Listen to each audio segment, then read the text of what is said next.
এই দিকটাতে দেখানো হচ্ছে অন্ধকার সাদা লাগে আর সাদা জিনিস কালো। এখানে দেখো একটা মানুষের মুখে সাদা কালো করা আছে এবং তার মুখে লাইট জ্বলছে। এদিকটাতে দেখানো হচ্ছে কচুরি আর রসগোল্লা ছেলে ধরে খায়। এদিকটায় কচুরি আছে, এদিকটা রসগোল্লা রয়েছে। এটা হলো আকাশ সেতায় সবুজ বরণ, গাছের পাতা নীল। আকাশ সবুজে ঢেকেছে আর গাছের পাতাগুলো নীল। একজন গাছ কথা বলছে আর এদিকটায় সাপ রয়েছে। শহরতলি এবং গ্রাম্য এলাকাগুলোতে এখনো পর্যন্ত রাসের মেলার রেস কেটে ওঠেনি, অর্থাৎ এখনো অনেক জায়গায় রাসের মেলা চলছে। আজকের এই ব্লগে আমি তোমাদেরকে ডায়মন্ড হারবার গ্রামীণ যে রাসমেলাটি অনুষ্ঠিত হয় সেটি দেখাবো। 5ই ডিসেম্বর এই গ্রামীণ রাসমেলাটা শুরু হয়েছে, চলবে 20শে ডিসেম্বর পর্যন্ত। এই মেলার খুঁটিনাটি এবং এই মেলার আমার সম্পূর্ণ জার্নিটা তোমাদের এই ভিডিওতে শেয়ার করছি, তাই ভিডিওটা সম্পূর্ণ দেখতে থাকো আর ভালো লাগলে লাইক শেয়ার কমেন্ট করে দিও। ডায়মন্ড হারবার গ্রামীণ রাসমেলাটা অনুষ্ঠিত হচ্ছে ঠিক জেটিঘাটের পিছনে। আবর্তন ক্লাব এবং অগ্রণী ক্লাবের সহযোগিতায় এই মেলাটা অনুষ্ঠিত হয়। 2:53 একটা মাঝের হাটের ট্রেন রয়েছে, সেই ট্রেনটা ধরবো এবং বারাইপুরে নেমে সেখান থেকে ট্রেন চেঞ্জ করব করে ডায়মন্ড লোকাল ধরে সোজা যাব ডায়মন্ডে। চলো ডায়মন্ড স্টেশনে গিয়ে তোমাদের সাথে কথা হচ্ছে। এটাই হলো ডায়মন্ড হারবার স্টেশনের একেবারে বাইরের অংশ। একটা রাস্তা সোজা বেরিয়ে গেছে কলকাতার দিকে আর একটা গিয়েছে কুলপি, তারপরে কাকদ্বীপ এই দিকটা। তো আমি আজকে কাকদ্বীপটা যাবো, এই দিকটাতে যাবো। এই দিকটা জেটিঘাট রয়েছে এবং জেটিঘাটের ঠিক পিছনেই রাসমেলাটা চলছে। চলো রাসমেলায় যাই, গিয়ে ওখানে গিয়ে তোমাদের সঙ্গে দেখা হচ্ছে। এটাই হলো ডায়মন্ড হারবার গ্রামীণ মেলার 2023 সালের মূল গেট। এবছর 29তম বর্ষ শুরু হয়েছে 5ই ডিসেম্বর। মেলাটা চলবে 19শে ডিসেম্বর পর্যন্ত। পরিচালনা করছে মাধবপুর আবর্তন ক্লাব আর সহযোগিতায় রয়েছে অগ্রণী ক্লাব। এদিকটা সোজা চলে গেছে কাকদ্বীপ আর এদিকটা হচ্ছে ডায়মন্ড হারবার স্টেশন। চলো মেলার ভিতরে যাই এবং মেলাটা তোমাদেরকে দেখাই। চলে এসেছি আবর্তনের এই রাজমাঠে। এখানেই আজকের রাজমেলাটা চলছে। প্রথম থেকে অনেক আলোকসজ্জা আছে আর এপারে একটা সরকারি বিল্ডিং রয়েছে, বিশ্ব বাংলার একটা লোগো রয়েছে, দু হাতে বিশ্ব বাংলাকে টাঙিয়ে রেখেছে। তো চলো আস্তে আস্তে মেলার ভিতরে প্রবেশ করি। ডায়মন্ড হারবার রাজমেলার এবারের আকর্ষণ থাকছে দেবী দুর্গা। এখানে দেবী দুর্গার একটা রূপ দেখানো হয়েছে, মহিষাসুর। এটা অসময়ে একটা ঠাকুর দর্শন করব, এটা খুব লাকের ব্যাপার। একেবারে ওপরে রয়েছে দেবাদিদেব আর নিচে মহিষাসুর একটা মহিষের মুখকে উঁচু করে ধরে রয়েছে আর দেবী দুর্গা রয়েছে উপরে। আর নিচে সিনারি করা হয়েছে, সিনারিটা করেছে বিরাজ আর্ট, মিলন মোড়। তো দেখো আর্টটা কেমন হয়েছে।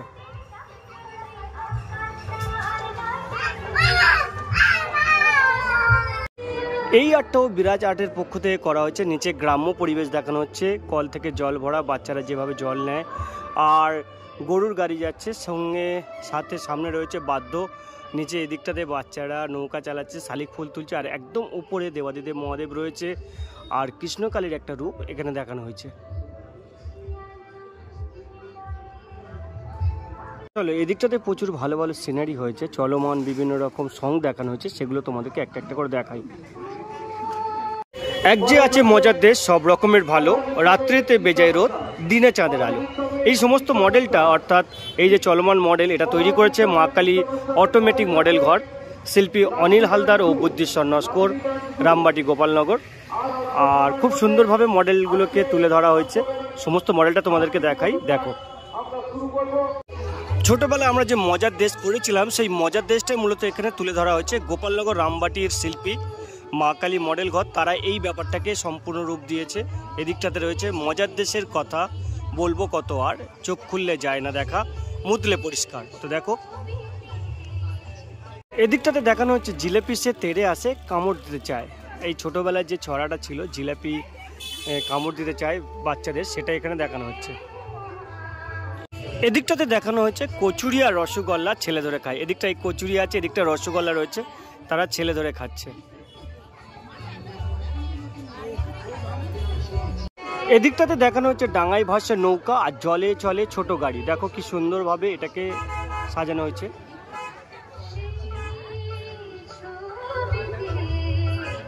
এদিকটাতে দেখানো হচ্ছে বড়শি দিয়ে মানুষ গাঁথে, মাছেরা ছিপ ফেলে। ছোটবেলায় সেই কবিতাটা মনে আছে তো? এদিকটা মাছেরা ছিপ ফেলছে আর মানুষগুলো গাঁথা রয়েছে। এদিকটাতে দেখানো হচ্ছে ঘুড়ি হাতে বাঁশের লাটায় উঠতে থাকে ছেলে। ঘুড়িরা লাটাই নিয়ে বাচ্চাদেরকে ওড়াচ্ছে, সেটাই দেখানো হচ্ছে। দেখো পিছন দিকটাতে কিন্তু বাচ্চা রয়েছে, দুটো বাচ্চা আর দুটো ঘুড়ি, তারা অনায়াসে দুটো বাচ্চাকে উড়িয়ে দিচ্ছে। দেখো এদিকটাতে দেখানো হচ্ছে মুখে লাগাম দিয়ে ঘোড়া লোকের পিঠে চড়ে। লোকের পিঠে ঘোড়া উঠে পড়েছে, একদম উল্টো সুকুমার রায়ের সেই চড়া যেটা ছোটবেলায় আমরা পড়েছিলাম, সেটাই এখানে দেখানো হচ্ছে। দেখো এটাতে দেখানো হচ্ছে ছেলেরা সব খেলা ফেলে বই পড়ে বসে, বাচ্চারা পড়াশোনা করছে, স্কুলে যাবে তার প্রস্তুতি নিচ্ছে, সেটাই এখানে দেখানো হচ্ছে। এই দিকটাতে দেখানো হচ্ছে অন্ধকার সাদা লাগে আর সাদা জিনিস কালো। এখানে দেখো একটা মানুষের মুখে সাদা কালো করা আছে এবং তার মুখে লাইট জ্বলছে, আর এদিকে দুজন বসে রয়েছে।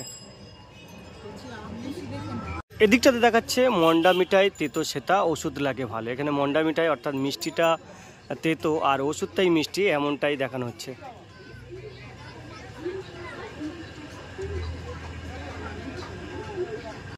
এই দিকটাতে দেখানো হচ্ছে সেই দেশেতে বেড়াল পালায় নেংটি ইঁদুর দেখে, অর্থাৎ বিড়াল নেংটি ইঁদুর দেখে ভয় পাচ্ছে, সেটাই এখানে দেখানো হচ্ছে। এদিকটাতে দেখানো হচ্ছে ডাঙায় চড়ে রুই কাতলা, আর জলের মাঝে চিল, চিল জলের মাঝে, আর রুই কাতলাগুলো ডাঙায় চড়ছে।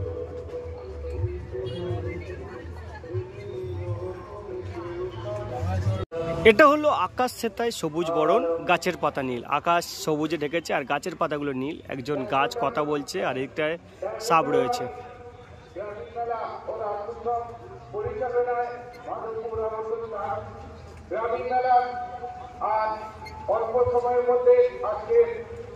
এদিকটাতে মহাভারতের যে পটভূমি সেটা তুলে ধরা হয়েছে, অর্থাৎ কুরুক্ষেত্র যুদ্ধের বিভিন্ন পটচিত্র এখানে তুলে ধরা হয়েছে। ওদিকটাতে ভীষ্ম পিতামহ তীরবিদ্ধভাবে রয়েছেন, শ্রীকৃষ্ণ রয়েছেন, বিষ্ণু, আর একদম উপরে রাধাকৃষ্ণ রয়েছে এবং তার চারদিকে সখীরা আবর্তন করছে, এমনটা দেখানো হয়েছে।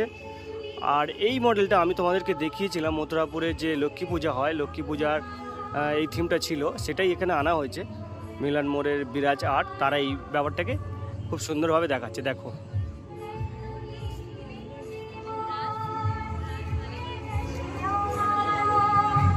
এটাই হলো মেলার একেবারে প্রথম অংশ, এখান থেকেই দোকানগুলো শুরু। চলো আস্তে আস্তে ভিতরের দিকে যাই এবং সমস্ত মেলাটা তোমাদের দেখাই এবং কি কি দোকান রয়েছে সেগুলো দেখাই।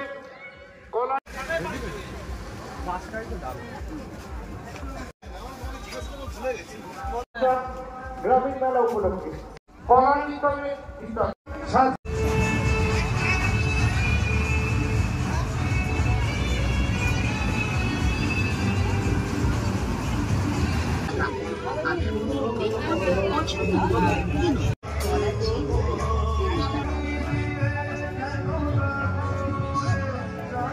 ডায়মন্ড হারবার রাসমেলার ব্লগটা এখানে শেষ করলাম। কেমন লাগলো আজকের এই রাসমেলার সঙ্গগুলো অবশ্যই কমেন্ট করে জানাবে। দেখা হবে নতুন কোনো জায়গায় নতুন কোনো ব্লগে। Till then take care. শীতের দিনগুলোতে ডায়মন্ড হারবার এলে রাস্তার একেবারে পাশে প্রচুর উইন্টার কালেকশন পাবে, প্রচুর শীতের পোশাকের সম্ভার পাবে। কারণ এই সময় যারা ডায়মন্ডে বেড়াতে আসে তারা জানে, লক্ষ্য করেছে রাস্তার ঠিক পাশেই প্রচুর শীতের কালেকশন থাকে, সেগুলো তোমাদেরকে দেখাই। যারা ডায়মন্ডে আসবে শীতের এই সময় ঘোরার সাথে সাথে উইন্টার কালেকশনও তাদের হয়ে যাবে। দেখো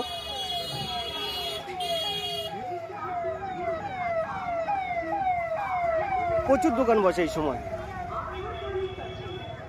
শীতের দিনগুলোতে প্রচুর দোকান বসে রাস্তার ঠিক একেবারে পাশেই।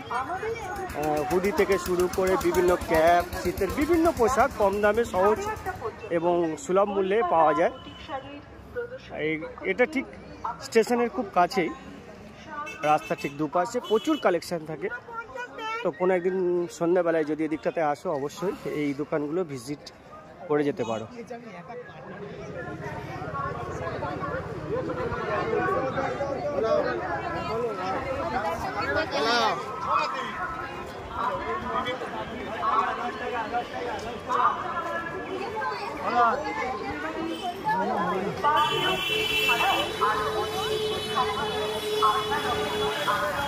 ডায়মন্ড স্টেশনটা একদম ওভাল টাইপের। আমি এর আগেও বহুবার ডায়মন্ড স্টেশনে এসেছি। আর ওই দিকটা রয়েছে ভারত সেবাশ্রমের পরিচালনায় আগামী 22 তারিখে মিলন মেলা হবে, ডায়মন্ড মিলন মেলা, সেটা অবশ্যই তোমাদেরকে দেখাবো। আর এটা এখন সন্ধ্যার সময় যে ডায়মন্ড স্টেশনের সৌন্দর্য সেটাই তোমাদেরকে দেখাচ্ছি। দেখো এদিকটা স্টেশনে চতুর্দিকে মানুষজন রয়েছে, কলকাতায় তারা ফিরবে তাদের গন্তব্যে, যারা সন্ধ্যাবেলায় ফিরবে তারা সব ওয়েট করছে, আমিও ট্রেনের জন্য ওয়েট করছি। আর এদিকটা হচ্ছে ভারত সেবাশ্রম রয়েছে, সমস্ত ভারত সেবাশ্রমটা 3 রকম আলো দিয়ে সাজানো হয়েছে, পতাকার আদলে সাজানো হয়েছে। চলো দেখো।